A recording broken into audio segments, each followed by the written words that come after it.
You may remember last time we had started talking about the setup in the UK.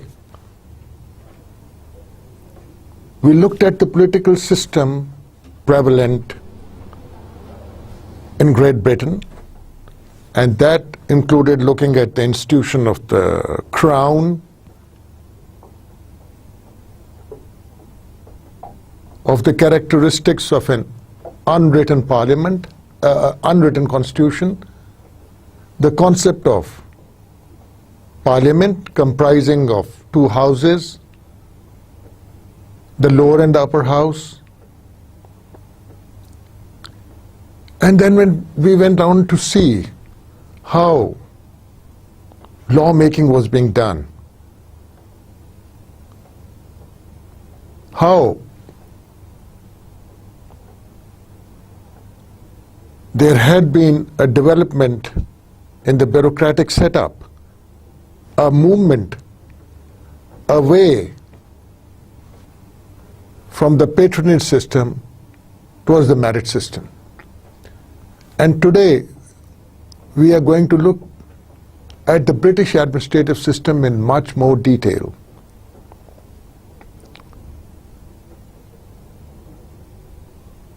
We had started off by looking at various organizations and departments of the British government, and we had listed towards the end of the lecture the general categories of such departments.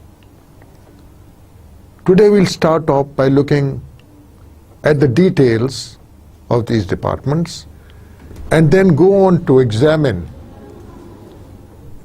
the development of the merit system in UK and how a number of reports and committees and commissions contributed towards that over a century and a half. So here we have the departments once again.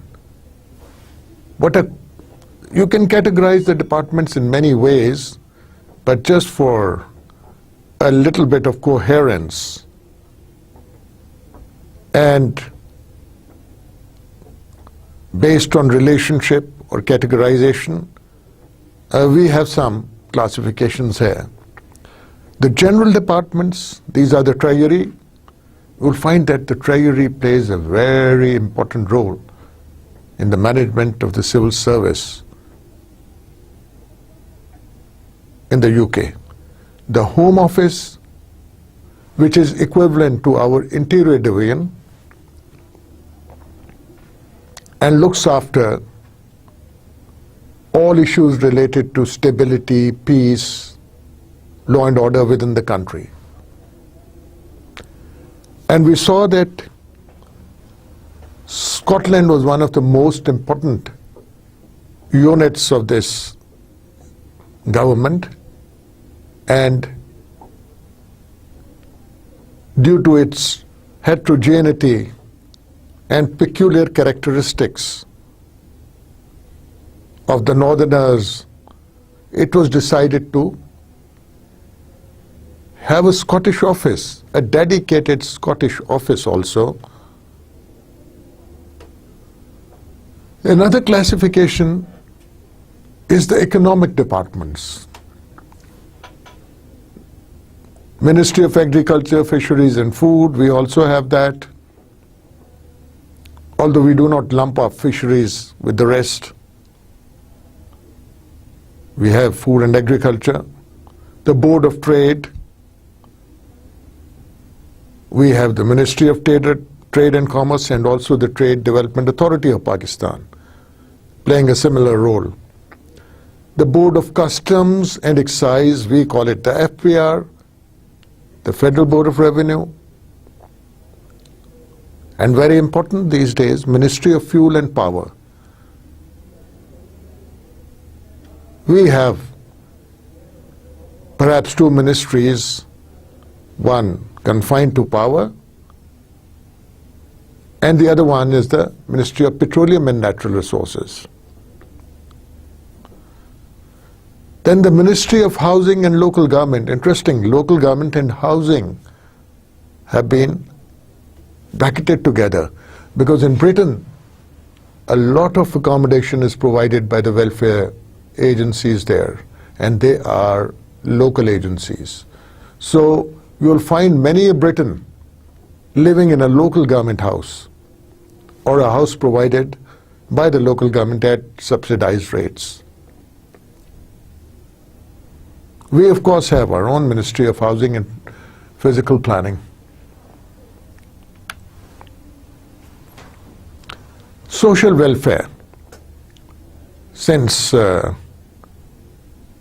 UK is supposed to be a welfare state, this ministry gets these ministries categorized as social welfare, get a lot of importance. And again, historically, there has been a lot of emphasis on education in the UK, and we know that some of the best and oldest universities of the world, like Cambridge and Oxford, are in the UK. So we have Ministry of Education like we have in Pakistan, the Ministry of Health like we have in Pakistan. However, I would like to mention here that we have since devolved most of the activities pertaining to education and health to the provinces. But we do know that there is no such thing as a state or a province in the UK, being a unitary form of government. So you can only devolve something if you want to the local government level directly. And then again, coming to the welfare aspect, Ministry of Pension and National Insurance. So providing health coverage, providing pensions, some sort of insurance are important functions of the welfare state of UK as it stands today. Imperial and foreign departments, apparently imperial is coming way back from the colonial times, this terminology. So you have the Foreign Office, the Colonial Office still. Then another very important grouping, the defense departments. These are the Admiralty, the War Office, Air Aviation and Defense Ministry. And as far as Admiralty is concerned, we know that the Navy of the Island Kingdom of UK played a great role in its becoming a colonial power. And to date, the traditions are maintained. Commonwealth is there, and so is the Admiralty Department as an important defense department. We have our own system of administrative control, at least theoretically, of the defense forces through the Defense Division. Incidentally, we have another related division called Defense Production Division. And this ministry is supposed to deal with the increasing number of weapons being produced. all aspects of that, including manufacture and export.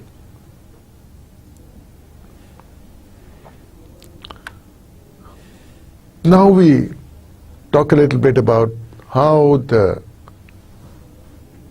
that patronage bureaucracy, so typical of the UK, developed into a merit-based bureaucracy. So the historical background. Under the patronage system, it was next to impossible for a person without patronage, and that patronage would generally be political. It could be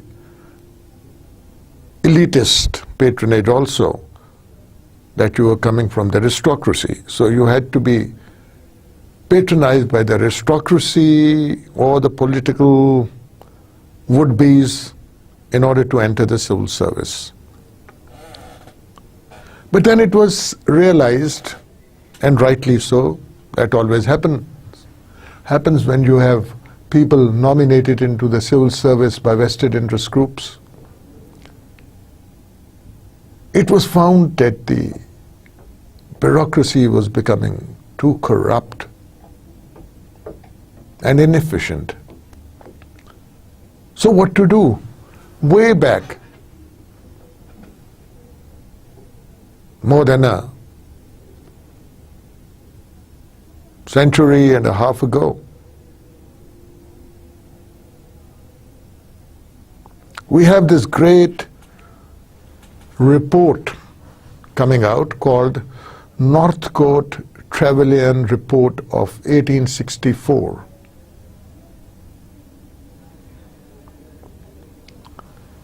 And laying down very, very important and cardinal principles which hold their ground even today.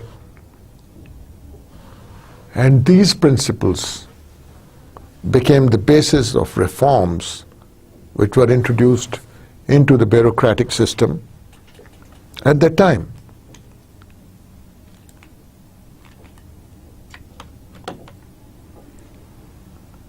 However, after a decade or so, some more changes were made in this setup by the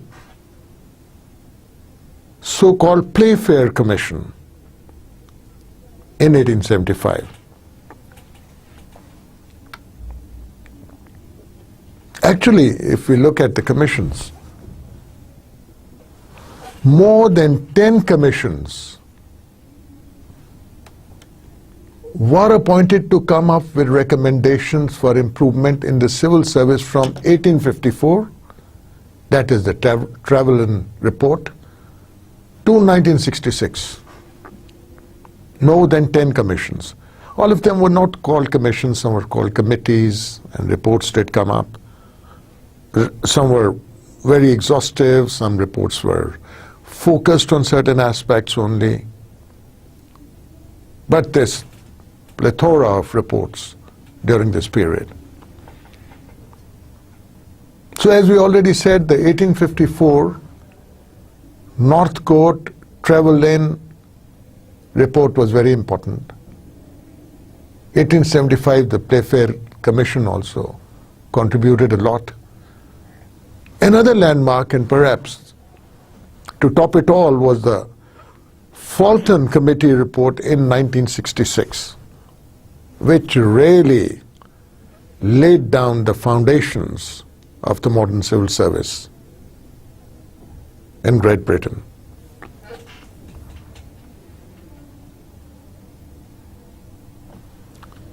Actually, the patronage system moved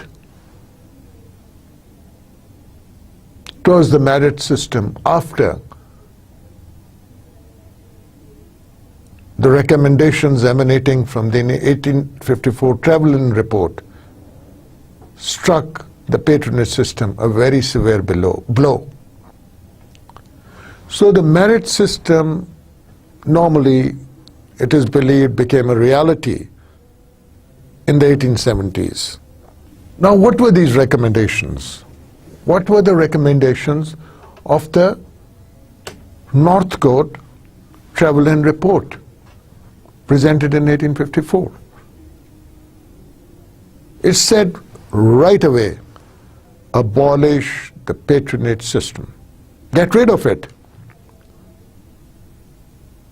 And what do you do instead? Introduce a competitive system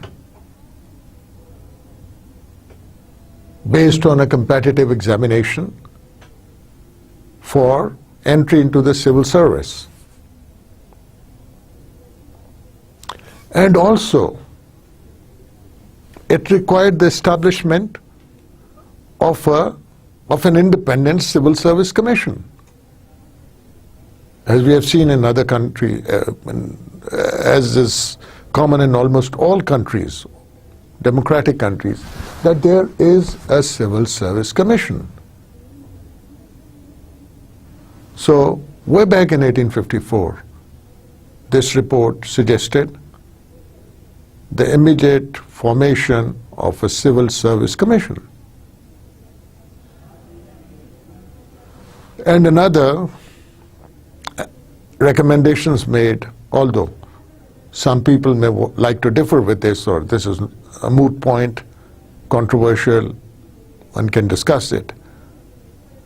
But this commission felt that promotions should be made within departments not on the basis of seniority, not on the basis of how much period you have spent in the service, but on the basis of merit. So give 100% weightage to merit. Do away with seniority.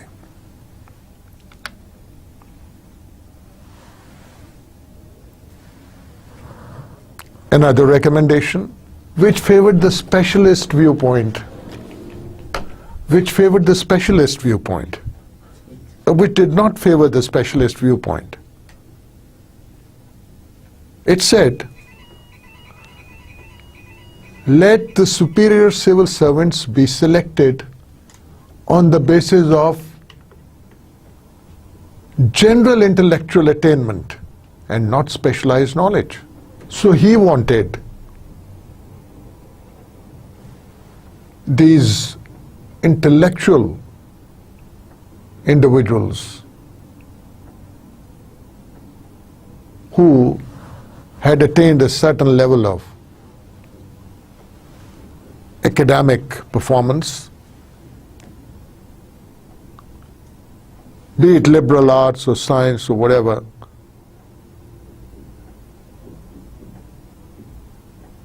who would then be trained. He felt that such persons would be able to deliver and perform better in the civil services, in the public administration system, if they were inducted and recruited into the civil services.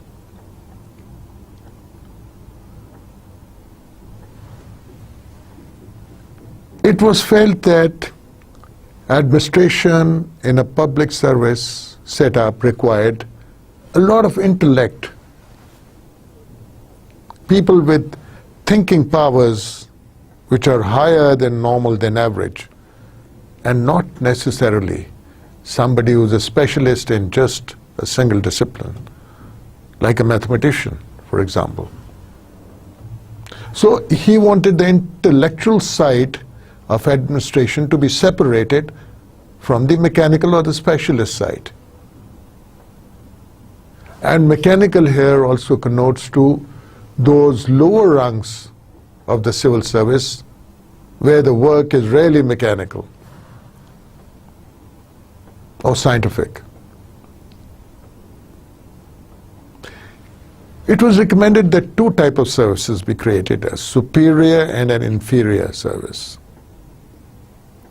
It was also recommended that the recruitment age for the inferior posts be from 17 to 21 years and 19 to 25 years for the superior posts.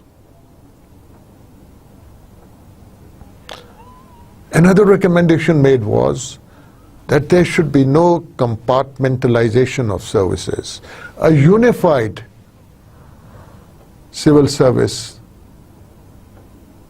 should be created. It was the need of the hour to create a unified civil service.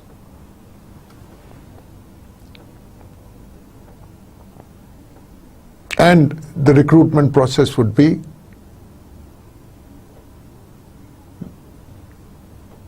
unified also. There would be just one process for all of them, one competitive exam for all of them. Following this, important development took place in 1855 when the Civil Service Commission was established. First, when this commission was established, it started recruiting people who were recommended by the competent authorities after, of course, due diligence and examination and evaluation whatsoever. But then, in 1870, the system of an open competitive exam for entry into the civil service was started, and the services was thrown open to all and sundry.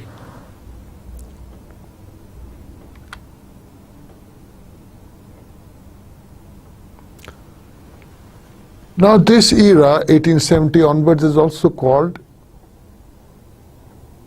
the pre-Fortin Era, because we see again a report of by Fortin came in 1968, and it was instrumental in bringing about major changes again. During this period, the British civil service was divided into four major classes. They were the administrative class, the executive class, the clerical class, and the specialist class. And the administrative class was supposed to be the highest. Now, we come to the Fortin Report and its recommendations.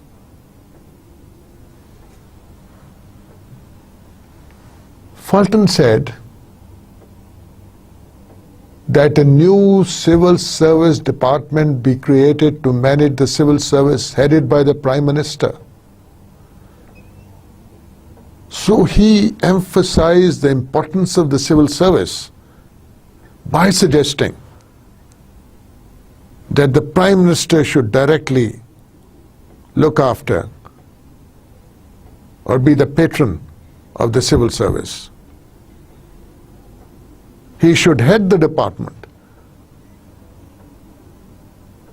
which runs the affairs of the civil servants, recruitment, promotions, transfers, etc.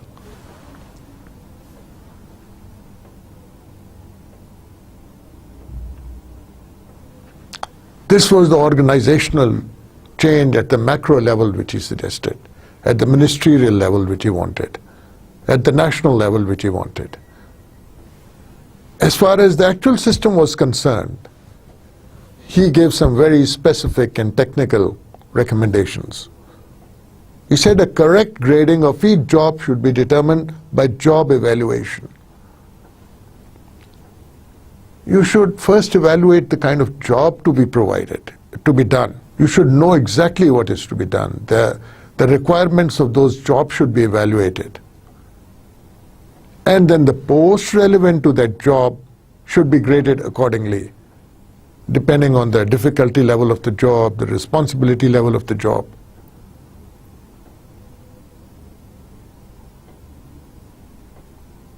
And then a lot of emphasis on training in this report. He recommended that a civil service college be set up to provide post-entry training.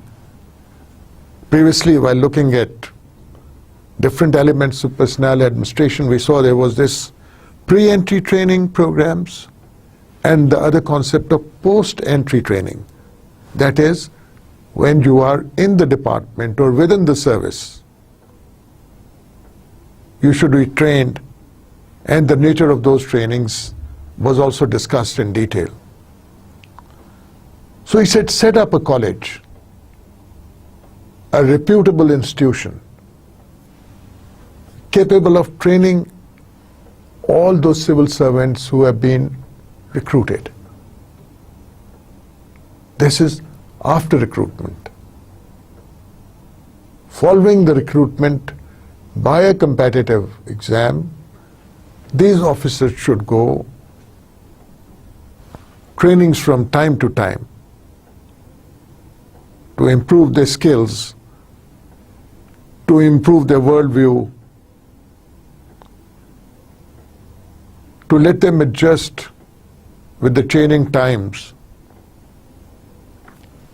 So the Civil Service College, which he suggested, was to play an important role in improving the skills, the personality, the problem-solving attitude, and the civil service and the service delivery aspects, to say the least. He was also in favor of mobility. That whole argument about trying to bring fresh blood into the civil service from outside, from the private sector. So he recommended greater mobility between the civil service, the universities, and also the private sector. So at this juncture, the importance of the academia as a possible actor and stakeholder in the scheme of things was appreciated and developed, put forward. So not only the private sector per se, but members of the academia, the universities, professors, lecturers, fellows should also have access and should be able to move into the civil service. And this mobility, according to the report, would go a long way in making the civil service more dynamic, up-to-date, and change-oriented.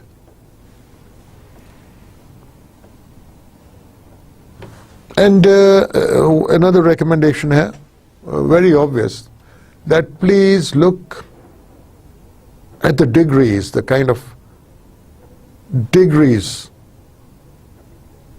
which the candidates are holding. They should conform to the other aspects of the recommendations.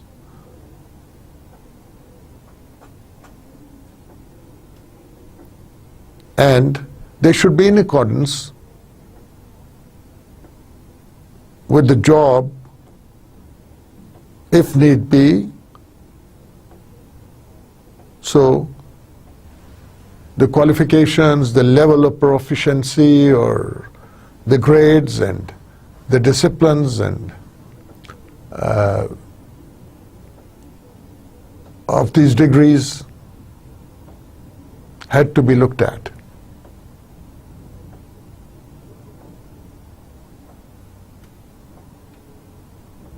So the educational qualifications envisaged here were of the type where the a degree in liberal arts would be a great asset,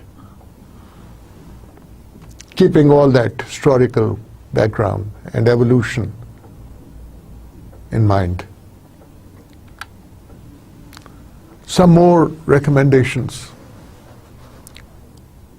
All classes be abolished and be replaced by a single unified grading structure.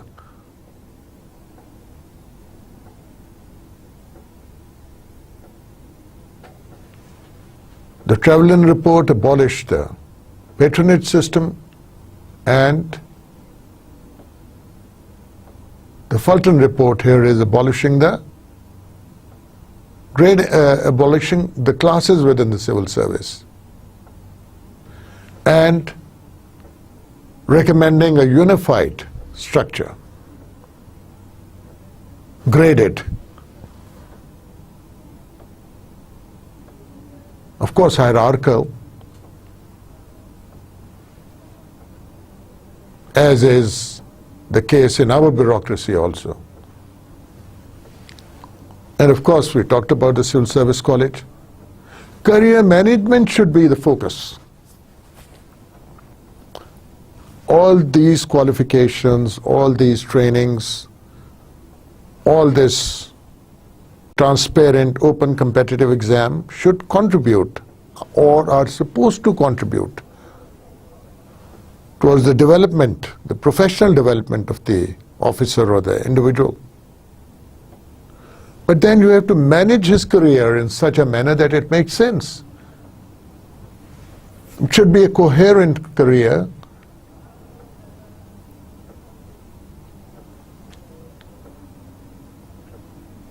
It should be a predictable career. The officer should know when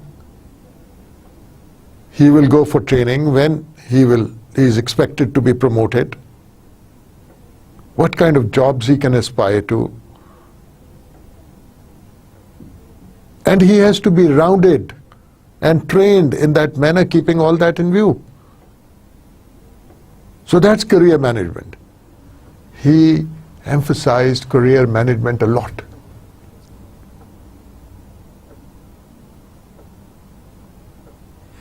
He wanted a planning unit to be set up in each department, which again kind of links with the concept of training and career management, that there should be someone, a cell or a unit, responsible for this activity, planning the careers of civil servants in that department and looking at their records, responsible for maintaining information about them. And also, at the end it says, management service unit should be established in all major departments. As far as the big departments were concerned, in addition to the planning unit, he suggested there should be a management service unit, a step further from the planning, bringing in all the aspects of a civil servant employee, relevant to a civil servant. And another interesting thing, that he thought that advisors were required to help the ministers, and these should be experts. So for the better running of a department, the so-called amateur or the politician minister should be allowed to engage experts as advisors. This was one major recommendation which, according to Fortin, would improve the overall performance of the civil service. Because after all, it is the minister who is going to call the shots at the end of the day, and he should have someone with a reasonable knowledge of bureaucratic working, a reasonable knowledge of the discipline or the department and its functions to which the minister belongs, with a long experience, to be able to advise him. That would impact the decisions, the nature of decisions taken positively, and also improve the service delivery.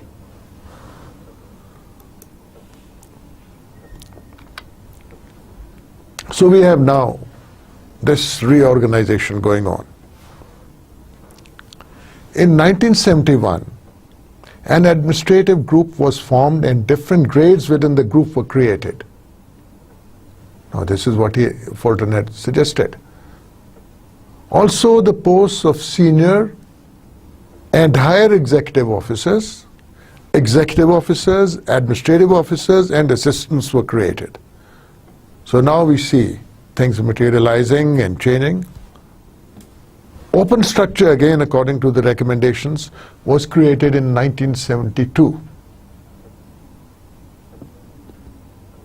And it consisted of the grades, of 7 grades, including that of the permanent secretary, the highest, then the next in the rung and the ladder, deputy secretary, the under secretary, the executive director, the assistant secretary, senior principal, and so we get these rungs of the hierarchical ladder of the bureaucracy with the development of this open structure.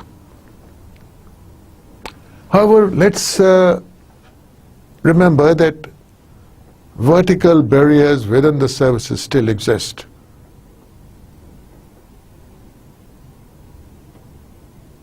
There are certain barriers still barring promotion and mobility of employees in the civil service of the UK.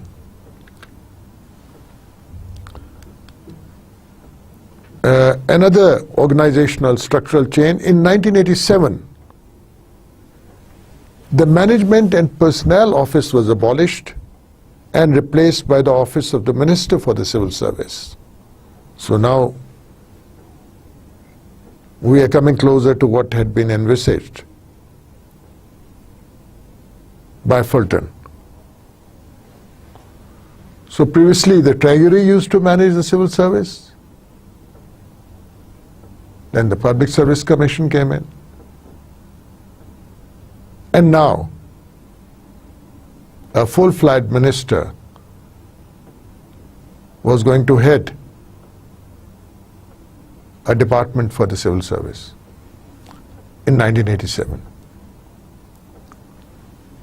The British civil service is managed by the Treasury and the Office of Minister for Civil Service at the moment, which works under the control of the Prime Minister of Britain. So in a way, back to the recommendation where it was said that the Prime Minister should head the Department of Civil Service. So now a senior minister or one of the ministers directly under the control of the Prime Minister is heading one department solely and wholly concerned with the civil service employees. In Pakistan, the equivalent we see is the Establishment Division, which is part of the Cabinet Secretariat. However, most of the time,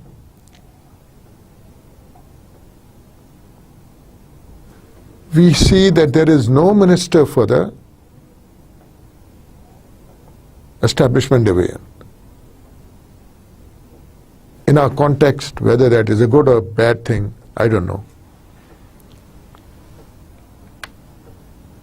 So the most important organization around which the whole concept of recruiting a proper workforce for the civil service revolves is the Central Personnel Agency in every country. So we have seen how development took place and how at this stage a full-fledged department like the Establishment Division in our case is working as the Central Personnel Agency. And we do know that in 1968 it was different. The British Treasury was all in all and acted as a Central Personnel Agency.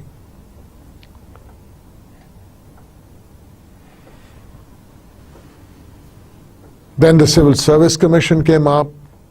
Then another department called the Civil Service Department came up, which also, and the Civil Service Commission got absorbed in it. And in 1981, this department was also abolished. And the functions of this department were distributed between the Treasury and an office called the Management Personnel Office. And now, since 1987, as we saw before also, there is a separate civil service department headed by a minister reporting directly to the Prime Minister. Now, what is the process of recruitment in the UK? Recruitment is based on a competitive exam conducted by Civil Service Commission. Civil Service Commission has always been there in one capacity or another since long. So method 1 was followed till 1945 to recruit people. And this comprised of a qualifying written examination followed by an interview. 2 components, 1 interview after you have qualified in the written examination. So the administrative class or the civil service was recruited through an open competitive exam comprising of a written exam and an oral interview.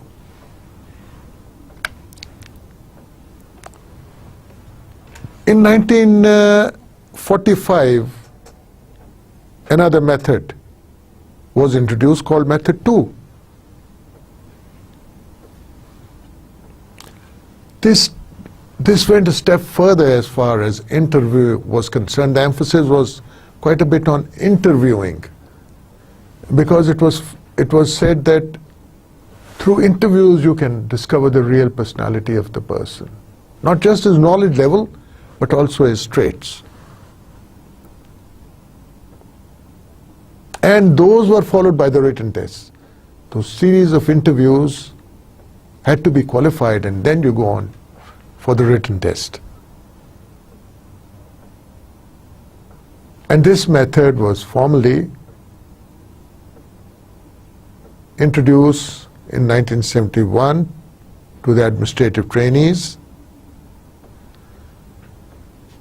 with the proviso that they also had to undergo a 2-year probationary period, a rather long period.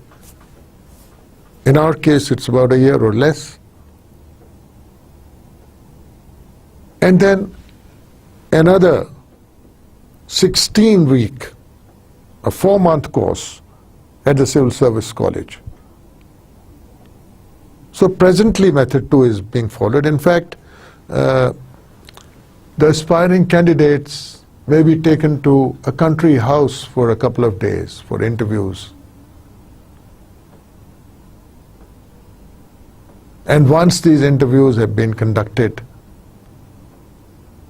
and the interviews are done by people of great repute, of senior civil servants, retired civil servants, who have made a mark on the service and on the nation. So at the moment we see method 2 is in vogue, where you go through a series of interviews, then go in for the comparative written exam, and after that you get into a service and have to undergo a probationary period of 2 years. Now we come to the training part. We also had a Ashton Committee report which said, and this had focused on training. It had proposed that a training center be set up. So a training and education division was established within the British Treasury, because the Treasury was looking after the affairs of the civil servants at that time. And the role was to coordinate and administer training courses to the higher civil servants, the administrative class. Now, which are the major training institutes in the UK? These include the Administrative Staff College, which was set up in 1948 at Henley-on-Thames to provide external training in management as opposed to in-house. So you go to this staff college and get that high level of training. This is for the higher officers. And the Centre for Administrative Studies was set up in 1963 in London. Now, the Administrative Staff College at Henley is almost equivalent to the Staff College, the erstwhile Pakistan Administrative Staff College we have in Lahore. And the Administrative Studies Centre in London is equivalent to the National Institute of Public Administrations, which we have in almost all, which we have in all the four provinces at the moment. And the Royal College of Defence Studies, we do in Pakistan have the equivalent in the form of National Defence University, which also offers training, higher level training like the Administrative Staff College of the same nature and level to civil servants also, not just military personnel. Then we have been talking about the Civil Service College, which was the main training center and doing multifarious kind of trainings. What kind of trainings did this basic training institute and big training institute do? Its functions were provide post-entry training to the recruits. Just as soon as they got in, the training system would start. And then after some period, periodically, there would be more trainings. And then a specialized course for those who were going to join the civil service in administration and management. This one tilted towards management also. More management of the business management type of management. It would also conduct research on problems related to administration. Now this is pretty important, that you are conducting research on relevant issues, because that is going to come in handy when you are going to plan more interventions in the civil service, or when you are trying to improve the existing state of affairs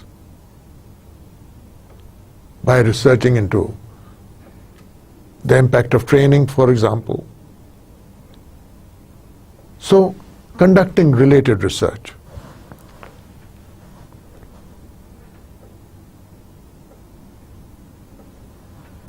And then it is a body which guides other departments how to carry on their training programs, in-house and otherwise. How should a department coordinate and what kind of training it should provide to its employees. And it is not just the executive. The Civil Service College also provides guidance for the ways and means and methodologies to provide relevant and good quality training to the clerical staff also. Now we come to the promotion aspect, very important for a civil servant. So it's a very departmental affair in the UK, because it is felt that the person in charge in the department of the civil servant or the employees there is the right person to assess. And there is a board within the department which will evaluate, based of course on the reports and performance reports, which will evaluate those eligible for promotion and then advise the minister and the permanent secretary. They are the competent people to give promotion to a civil servant or deny promotion to a civil servant. So this departmental board assumes great importance. It is going to advise the competent authority on who should be promoted and why, and who should not be promoted and why not. So what is the evaluation procedure like?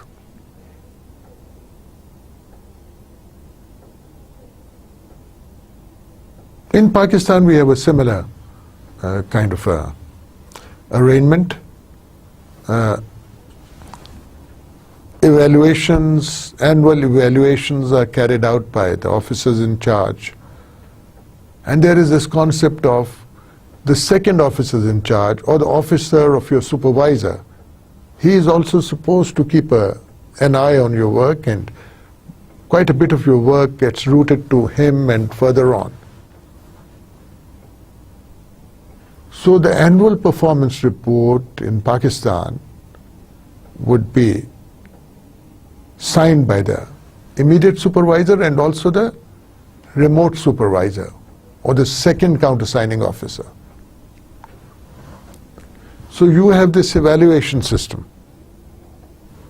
and the report is called the Annual Confidential Report, ACR, which incorporates not only the level and quality of the work you have produced, remarks about it, but also talks about personality traits and incorporates comments on those qualities which are required for higher civil servants. Like, how do you react under stress?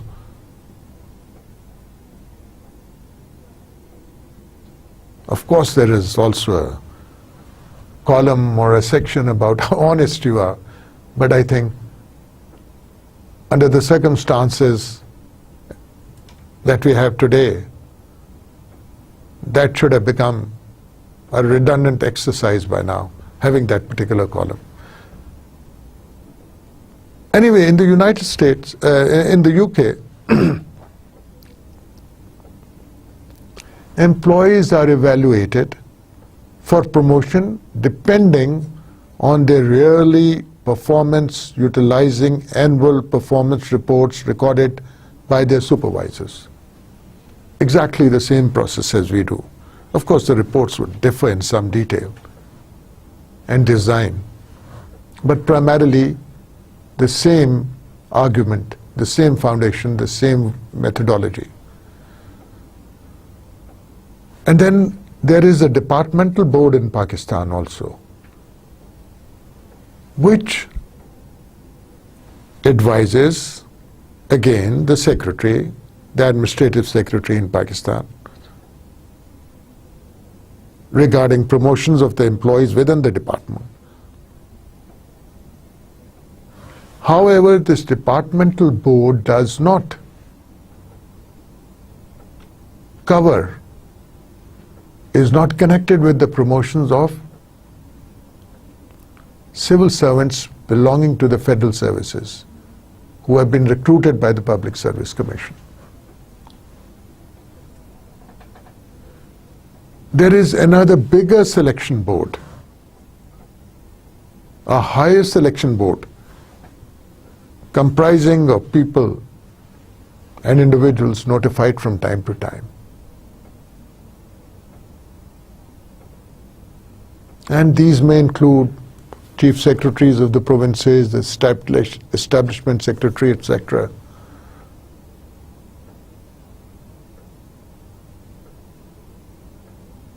who give the green signal, keeping the yearly reports in view and other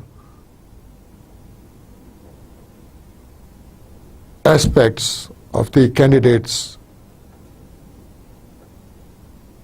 performance, quality of performance, or his personal traits, which they may be, knowledge of which they may have got from other sources.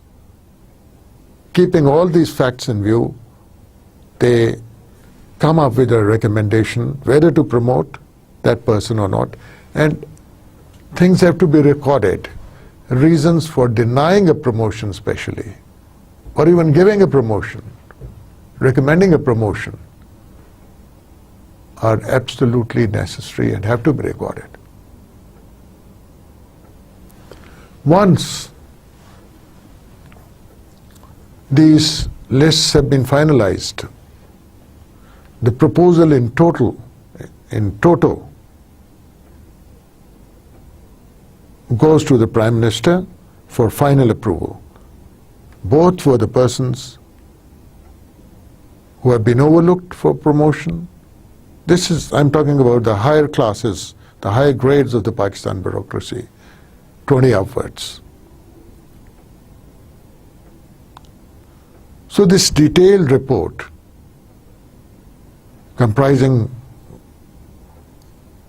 of people who have been promoted and who are being promoted and who are being denied promotion, is sent to the Prime Minister. And the final decision is taken by the Prime Minister of Pakistan. And most of the time, the Prime Minister of Pakistan is supposed to agree with these recommendations in toto. But sometimes we have seen that the chief executive of the country, the Prime Minister, may differ with the recommendations of the board. And under such circumstances, sometimes the final decision becomes contentious or controversial. And we find bureaucrats, civil servants, going to the courts for relief. This has been happening on and off in Pakistan. Now, what are the characteristics of the promotion process? First, the candidates are informed well in time of the vacant positions which are to be filled in by promotion. Now we are talking about the UK. Keep them informed of what is happening. The suitable candidate for promotion is determined by the board, which we talked about before. And then, when I talked about our civil servants going in appeal, trying to get relief from superior courts, there is a provision there in the UK also that the aggrieved party has right to appeal against the decision concerning the promotion. Again, as in the case of Pakistan, for the higher posts, it is necessary that the recommendations go to the Prime Minister, and Prime Minister's consent is necessary for these promotions. In case of the UK, it's offices like the Permanent Secretary and the Deputy Secretary and the establishment officers, etc. Now the next most important part, very important for the civil servant, is what he is going to get paid for this. The civil servant anywhere in the world is going to devote his whole life and work within the administrative system. So it's a lifetime job for him. So apart from career development and promotions, what he takes home at the end of the day is also very important. So in Pakistan, we have had a lot of discussions about this, and the salaries of the public servants get revised every year. But even then, they are not at all in keeping with the market rates in the private sector for people with similar qualifications or experience. In the UK, since 1971, the pay for civil servants has been fixed on the basis of what is called priestly formula.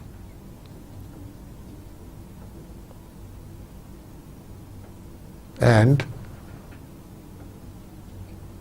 that is controlled by the British Treasury, naturally.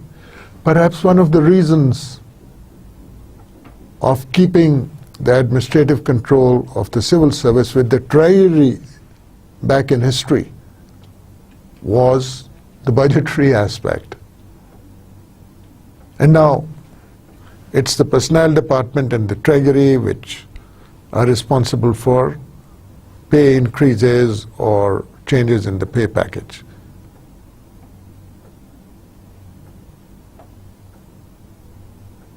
Overall, one can say that the British civil servant is paid at almost market rates. And apart from the pay, the civil servants also get various kind of allowances.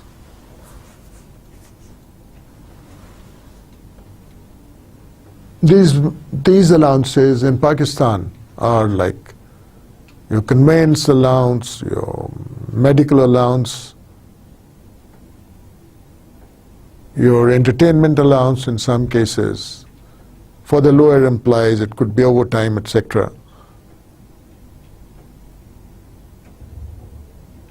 However,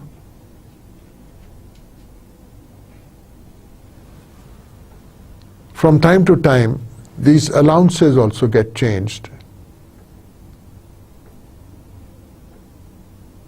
And in case of Pakistan, they get merged into the main pay structure whenever pays are revised on a comprehensive basis.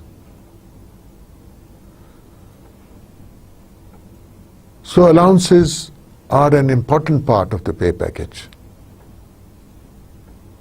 And some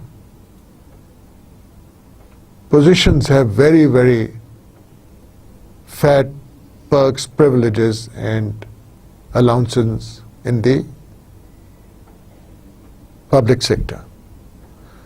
However, in developed countries like the UK and the US, about which we have been talking now, the pay of the personnel is related to the inflation. So this COLA aspect, the cost of living allowance, is linked to the inflation and is increased accordingly. Not so in Pakistan. Now about your freedoms and personal rights. The civil servants have the right to associate in accordance with the rules of the British administrative system. This is very interesting that specifically speaking, the civil servants are not denied, they can strike under the law, which is not so in many countries.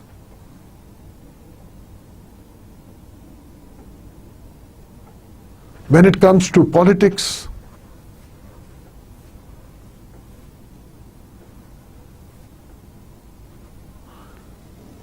there is a complete ban on involvement in politics, especially by the higher civil servant, because the higher civil servant is very much in a position to play an active, or rather a negative if need be, role in politics. And we see this happening in our country, in Pakistan, many a time. The administrative officers are utilized, especially those working in the districts, as tools, as political tools, so that they can serve or attempt to make the political parties' objectives materialize, and which may not be very, very noble objectives. So a complete ban on politics. Whilst you are in the service, of course, afterwards, after some time, most countries allow you to become active in politics. In the French system, many a bureaucrat enters the politics after retirement, after the mandatory period is over, and some of them have risen to very high ranks.